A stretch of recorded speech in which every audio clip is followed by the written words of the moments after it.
നല്ല തൊഴിലാളിയാണ് യൗസേപ്പ് പിതാവ്. പിശാച് യഥാർത്ഥത്തിൽ തൊഴിലിനെ വെറുക്കുന്നുണ്ട്. നിന്റെ നെറ്റിയിലെ വിയർപ്പ് കൊണ്ട് അപ്പം കഴിക്കണമെന്നുള്ളത് ദൈവത്തിൻ്റെ പദ്ധതിയാണ്. മനുഷ്യൻ തൊഴിൽ ചെയ്യണമെന്നുള്ളത് ദൈവത്തിൻ്റെ ആഗ്രഹമാണ്. അതുകൊണ്ട് തന്നെ പിശാചിന് അതിനോട് ഒട്ടും താല്പര്യം കാണത്തുമില്ല. യൗസേപ്പിൽ നിന്നാണ് ഈശോ തൊഴിലിൻ്റെ മാഹാത്മ്യം മനസ്സിലാക്കിയെടുക്കുന്നത്. ലോകത്തിൻ്റെ ഏത് മുക്കിനും മൂലയിലും പോയി പണിയെടുക്കാൻ മടിയില്ലാത്തൊരു സമൂഹമാണ് നമ്മൾ. ഈ 24-ാമത്തെ ദിവസത്തെ പ്രതിഷ്ഠാ ദിനം ലോകം മുഴുവനും പലവിധ ജോലികൾ ചെയ്ത് നമ്മുടെ പ്രിയപ്പെട്ടവരിലേക്ക് എത്തിക്കണം. ഓരോ ദിവസവും ജോലി കഴിഞ്ഞ് വീട്ടിലെത്തുമ്പോൾ കയ്യും കാലും അനക്കാനാകാത്ത വിധം ശാരീരിക പീഡകളിലൂടെ കടന്നു പോകുന്നവരുണ്ട്.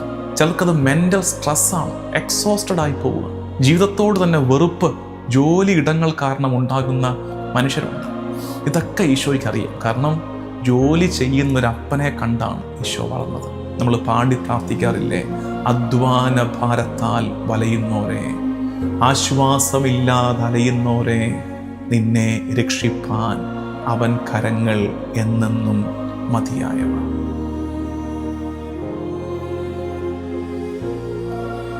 ഈശോ മിശിഹായിക്ക് സ്തുതിയായിരിക്കട്ടെ. യൗസേപ്പ് പിതാവിന് നമ്മൾ നടത്തുന്ന പ്രതിഷ്ഠയുടെ 24-ാമത്തെ ദിവസം. ഇന്ന് നമ്മൾ ധ്യാനിക്കുന്ന ടോപ്പിക് നമുക്കൊക്കെ ഏറെ പരിചയമുള്ളതും നമ്മളേറെ ധ്യാനിച്ചിട്ടുള്ളതും ആഘോഷിച്ചിട്ടുള്ളതുമായിട്ടുള്ള ഒരു ടോപ്പിക്കാണ്. എന്താണത്? യൗസേപ്പ് പിതാവ്, തൊഴിലാളികളുടെ മധ്യസ്ഥൻ. നല്ല തൊഴിലാളിയാണ് യൗസേപ്പ് പിതാവ്.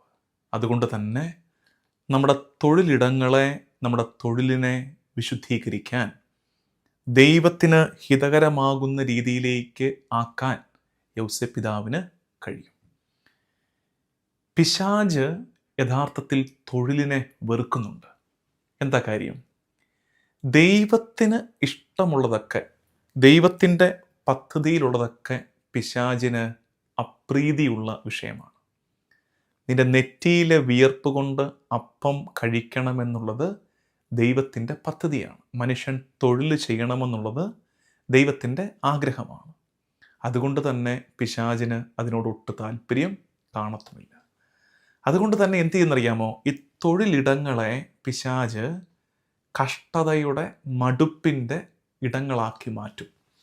കാരണം അത് ദൈവത്തിൻ്റെ പദ്ധതിയാണ്. തൊഴിൽ, അതിനെ തകർക്കണം എങ്ങനെങ്കിലും. തൊഴിലിടങ്ങളെ വെറുപ്പിൻ്റെ ഇടമാക്കും. തൊഴിലിടങ്ങളെ മടുപ്പിൻ്റെ ഇടമാക്കി പിശാച് മാറ്റും. ഈശോ തൊഴിലിടങ്ങളെ സാങ്ക്ടിഫൈ ചെയ്യുന്നുണ്ട്. അതുകൊണ്ടാണ് അവൻ മനുഷ്യനായി അവതരിച്ചപ്പോൾ, ദൈവപുത്രൻ മനുഷ്യനായി മണ്ണിലിറങ്ങി വന്നപ്പോൾ, ഹി സാങ്ക്ടിഫൈഡ് വർക്ക് പ്ലേസ്.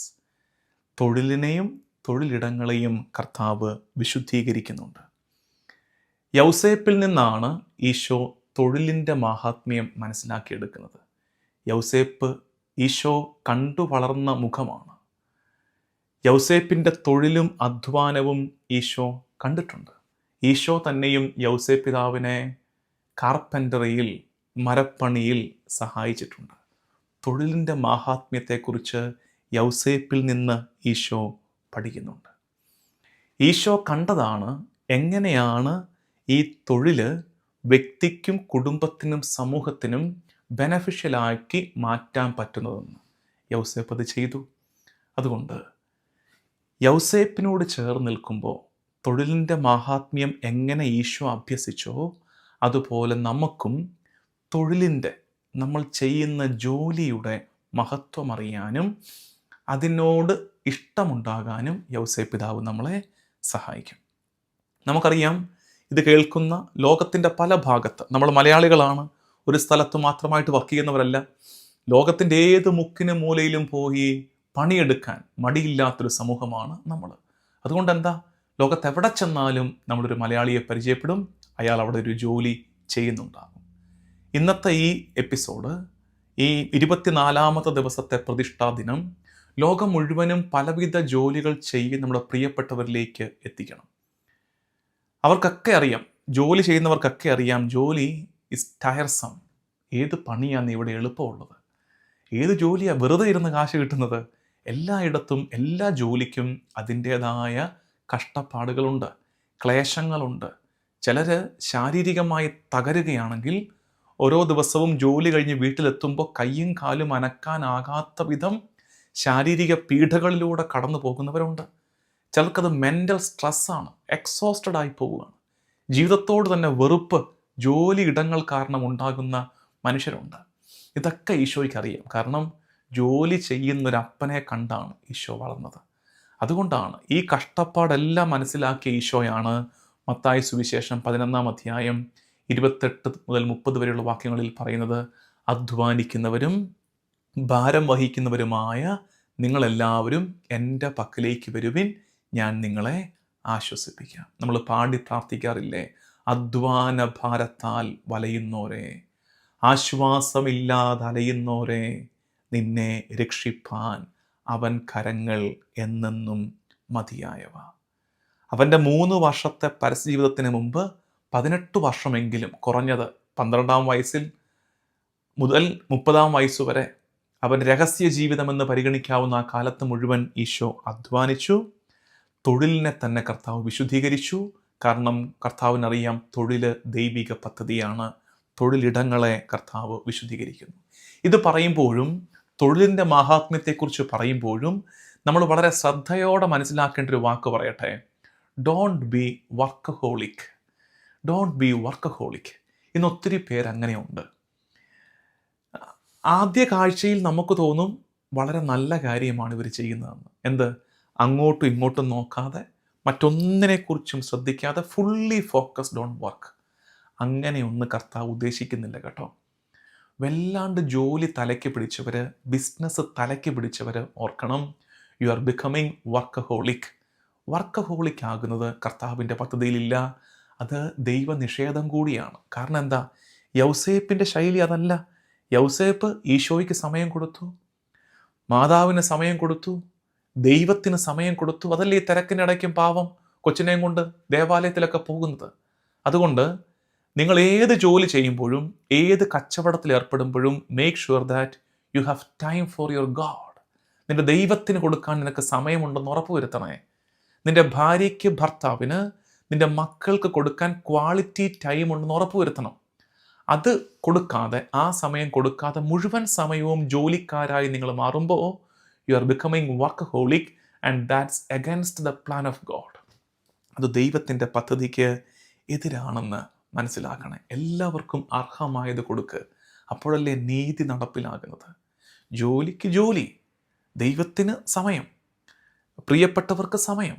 അപ്പോഴാണ് ഒരു ക്വാളിറ്റേറ്റീവ് ലൈഫ്, ക്വാളിറ്റിയുള്ള നിലവാരമുള്ളൊരു ജീവിതം ജീവിക്കാൻ അവർ എക്സോസ്റ്റഡ് ആകത്തില്ല. അല്ലെങ്കിൽ ഉണ്ടല്ലോ, വല്ലാണ്ട് കിടന്നങ്ങ് ജോലി ജോലി ജോലി എന്ന് ഓർത്താൽ കുറച്ച് കഴിയുമ്പോൾ നമ്മൾ തളർന്നു പോകുമെന്ന്, എക്സോസ്റ്റഡ് ആയി പോകും, മടുപ്പായി പോകും. എന്തിനു വേണ്ടിയിട്ടാണ് ഈ ജീവിതം എന്നൊക്കെ ചിന്തിച്ചു പോകും. എന്തിനു വേണ്ടിയിട്ടാണെന്ന് ഓരോ ദിവസവും കണ്ടെത്തണം. അത് ദൈവത്തിൻ്റെ ചാരത്തും പ്രിയപ്പെട്ടവരുടെ അടുത്തിരിക്കുമ്പോഴുമാണ് ജീവിതത്തിൻ്റെ അർത്ഥം കിട്ടുന്നതെന്ന് തിരിച്ചറിയണേ. അർത്ഥമില്ലാത്തൊരു കേവല തൊഴിലാളിയായി മാറിപ്പോകരുത്. സമ്പത്തിന് വേണ്ടി മാത്രം ഓടുന്നവരാകരുത്. ഞാൻ ഈ കഴിഞ്ഞ ദിവസം പറഞ്ഞില്ലേ, എവിടെങ്കിലും വെച്ച് മതി, ഇത്രയും മതി, ഇത്രയും മതി. ഞാൻ ചെയ്യേണ്ട ജോലി വൃത്തിയായിട്ട് ചെയ്തു. ഇനി എനിക്ക് എൻ്റെ ഭാര്യയുടെ കൂടെ, എൻ്റെ ഭർത്താവിൻ്റെ കൂടെ സമയം ചെലവഴിക്കണം. എൻ്റെ പിള്ളേരുടെ അടുത്ത് എനിക്ക് എല്ലാ ദിവസവും അല്പം നേരം ഇരിക്കണം. അതിന് പറ്റുന്നത് മതി. കൃത്യമായിട്ട് കാര്യങ്ങളെ കമ്പാർട്ട്മെൻ്റലൈസ് ചെയ്യാൻ പറ്റണം. അതിൻ്റെ ബാലൻസ് കീപ്പ് ചെയ്യാൻ നമുക്ക് ശ്രദ്ധയുണ്ടാണ്. ഇത് പറയുമ്പോൾ നിങ്ങൾ പ്രത്യേകം ഓർക്കേണ്ടത്, ഞങ്ങളുടെ ഈ അച്ഛന്മാരെ സിസ്റ്റേഴ്സിനെയൊക്കെ ഒന്ന് ഓർത്തേക്കണേ. കാരണം ഞങ്ങൾ അച്ഛന്മാരെ സിസ്റ്റേഴ്സും ചിലപ്പോൾ, ഞങ്ങൾ ജോലി ചെയ്യുക കേട്ടോ, നിങ്ങൾ ഓർത്തേക്കരുത് ഞങ്ങൾക്ക് ജോലിയൊന്നുമില്ല. ചിലപ്പോൾ നിങ്ങളുടെ ഒരു നോട്ടത്തിൽ തോന്നും അച്ഛന്മാർക്ക് സിസ്റ്റേഴ്സിനൊക്കെ എന്നാ സുഖം, ഒരു ജോലിയില്ല. അങ്ങനെ പറയരുത്. ഞങ്ങളൊരു ജോലി ചെയ്യുകയാണ്. ഞങ്ങളുടെ ജോലിയുടെ പേര് സാൽവേഷൻ ഓഫ് സോൾസ്, ആത്മാക്കളുടെ രക്ഷ. ആത്മാക്കളുടെ രക്ഷയ്ക്കായി പണിയെടുക്കുന്നവരാണ് ഞങ്ങൾ. കർത്താവിനായി ആത്മാക്കളെ നേടിയെടുക്കാൻ തുനിഞ്ഞിറങ്ങിയിരിക്കുന്നവരാണ്. ചിലപ്പോഴൊക്കെ ഞങ്ങൾക്കും പറ്റുന്നൊരു അപകടമുണ്ട്. ഞങ്ങളും സമയത്തെക്കുറിച്ച് ചിന്തയില്ലാതെ, ഞങ്ങളുടെ ആരോഗ്യത്തെക്കുറിച്ച് ചിന്തയില്ലാതെ വർക്കഹോളിക്കായിട്ട് മാറിപ്പോകാറുണ്ട്. ഫുൾ ടൈം പണിയെടുക്കും, ഫുൾ ടൈം ജോലി എടുക്കും. എന്ത് പറ്റുന്നറിയാമോ? കുറച്ച് കഴിയുമ്പോൾ ഞങ്ങൾ എക്സോസ്റ്റഡ് ആയി പോകും. ഞങ്ങൾക്കും വിശ്രമം ആവശ്യമുണ്ട്. അത് ഞങ്ങളും അറിയണം, നിങ്ങളും തിരിച്ചറിയണം. വിശ്രമം ആവശ്യമുണ്ട്.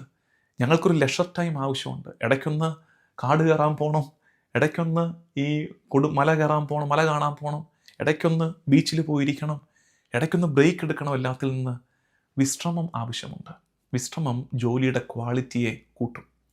അതുകൊണ്ട് ഞങ്ങൾക്ക് വേണ്ടി കൂടെ പ്രാർത്ഥിക്കണം. പ്രിയപ്പെട്ടൊരു അച്ഛനോട്, പ്രിയപ്പെട്ടൊരു കന്യാശ്രീ അമ്മയോട് ഇത് വെച്ച് സ്നേഹപൂർവ്വം നിങ്ങളുടെ സൗഹൃദത്തിൻ്റെ ആ പശ്ചാത്തലത്തിൽ പറയാൻ പറ്റണം, ഇടയ്ക്കൊരു ബ്രേക്ക് എടുക്കാച്ചു, ഇടയ്ക്കൊന്ന് വിശ്രമിക്കാം സിസ്റ്ററെ, ഇടയ്ക്കൊന്ന് ഔട്ടിങ്ങിനൊക്കെ പോകാം.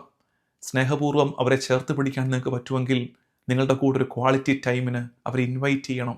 They also need rest so that they may work better. They also need rest so that they may work better. കൂടുതൽ നന്നായിട്ട് ജോലി ചെയ്യാൻ ഇടയ്ക്കൊരു വിശ്രമം ഞങ്ങൾക്കും വേണം, നിങ്ങൾക്കും വേണം. ഇന്നത്തേക്കൊരു പ്രാക്ടിക്കൽ കാര്യം പറയട്ടെ. ജോലി ചെയ്യുന്ന ഇടങ്ങളിൽ നിങ്ങളുടെ വർക്ക് സ്പേസ് എവിടെയാണോ അവിടെ യൗസേപ്പ് പിതാവിൻ്റെ ഒരു ചിത്രം വെക്കാൻ പറ്റുമെങ്കിൽ, ഒരു ചെറിയ പടമെങ്കിലും നിങ്ങളുടെ വർക്കിംഗ് ടേബിളിൽ, നിങ്ങളുടെ വർക്കിംഗ് സൈറ്റിൽ അത് കരുതാൻ പറ്റുമെങ്കിൽ നല്ലത്. സാഹചര്യം അനുവദിക്കുമെങ്കിൽ. യൗസേപ്പ് പിതാവിൻ്റെ ആ പ്രാർത്ഥനയില്ലേ, ഭാഗ്യപ്പെട്ട മറിയ യൗസേപ്പെ, ഓൾറെഡി നമ്മൾ പബ്ലിഷ് ചെയ്തതാണ്. അതെല്ലാ ദിവസവും ചൊല്ലിയിട്ട് വർക്ക് തുടങ്ങാൻ പറ്റുമെങ്കിൽ നല്ല കാര്യം. നമ്മുടെ തൊഴിലിടങ്ങളെ പ്രത്യേകം ഈശോയ്ക്ക് കൊടുക്കാം. തൊഴിലിടങ്ങളിൽ, വർക്ക് സ്പേസിൽ വലിയ സ്ട്രഗിൾസിലൂടെ കടന്നു പോകുന്നു. ടാർഗറ്റ് ഓറിയൻറ്റഡ് വർക്ക് ചെയ്യുന്നവരുടെ സ്ട്രെസ്സ്, ഈ ഫേവറിറ്റിസത്തിൻ്റെ ഇരയായിട്ട് മാറുന്നവർ, നമ്മുടെ അധികാരിയുടെ പക്ഷഭേദത്തിൻ്റെ ഇരയായിട്ട് മാറുന്നവർ, ഒപ്പം ഈ ഗ്രൂപ്പ് കളിയുടെ ഇരയായിട്ട് മാറുന്നവർ. അങ്ങനെ തൊഴിലിടങ്ങൾ ശരിക്കും നമ്മുടെ രണ്ടാം വീടാണ്. നമ്മൾ ജോലി ചെയ്യുന്ന ഇടം നമ്മുടെ സെക്കൻഡ് ഹോമാണ്. നമ്മൾ കൂടുതൽ സമയം സ്പെൻഡ് ചെയ്യുന്ന അവിടെയാണ്. പകലിൻ്റെ നല്ല നേരം കൂടുതലും ചിലവാക്കുന്നത് തൊഴിലിടങ്ങളിലാണ്. പക്ഷേ അവിടം നരകമായി മാറിയാൽ നമുക്കൊക്കെ പൊള്ളലേക്കും. അതുകൊണ്ട് തൊഴിലിടങ്ങളെ വിശുദ്ധീകരിക്കണേ എന്ന് തൊഴിലാളികളുടെ മധ്യസ്ഥനായ യൗസേപ്പ് പിതാവിൻ്റെ മാധ്യസ്ഥ്യം തേടി നമുക്കിന്ന് പ്രാർത്ഥിക്കാം. ലുത്തീനിയ ചെല്ലാം, ഒരുമിച്ച് പ്രതിഷ്ഠാജപം ചൊല്ലി കാഴ്ചവെക്കുകയും ചെയ്യാം. വിശുദ്ധ യൗസേപ്പ് പിതാവിനോടുള്ള പ്രതിഷ്ഠാ പ്രാർത്ഥന. ഓ ഏറ്റവും വന്ധ്യനായ വിശുദ്ധ യൗസേപ്പ് പിതാവേ, അങ്ങയുടെ ബഹുമാനത്തിനായി ഞാൻ എന്നെ തന്നെ പ്രതിഷ്ഠിക്കുന്നു. അങ്ങെപ്പോഴും എൻ്റെ പിതാവും സംരക്ഷകനും രക്ഷയുടെ പാതയിൽ എൻ്റെ വഴികാട്ടിയും ആയിരിക്കുന്നതിനായി ഞാൻ എന്നെ തന്നെ പൂർണ്ണമായി അങ്ങേക്ക് സമർപ്പിക്കുന്നു. ഹൃദയത്തിൻ്റെ വലിയ നിർമ്മലതയും ആന്തരിക ജീവിതത്തോടുള്ള തീക്ഷ്ണമായ സ്നേഹവും എനിക്കായി വാങ്ങിത്തരണമേ. അങ്ങയുടെ മാതൃക പിന്തുടർന്ന് മിശിഹായുടെ തിരുഹൃദയത്തോടും മറിയത്തിൻ്റെ വിമല ഹൃദയത്തോടും ചേർന്ന് ദൈവത്തിൻ്റെ വലിയ മഹത്വത്തിനായി എൻ്റെ എല്ലാ പ്രവൃത്തികളും ചെയ്യുവാൻ എന്നെ സഹായിക്കണമേ. ഭാഗ്യപ്പെട്ട വിശുദ്ധ യൗസേപ്പ് പിതാവേ, അങ്ങയുടെ പുണ്യ മരണത്തിൻ്റെ സമാധാനത്തിലും സന്തോഷത്തിലും പങ്കുചേരുവാൻ എനിക്കായി പ്രാർത്ഥിക്കണമേ. ആമേൻ.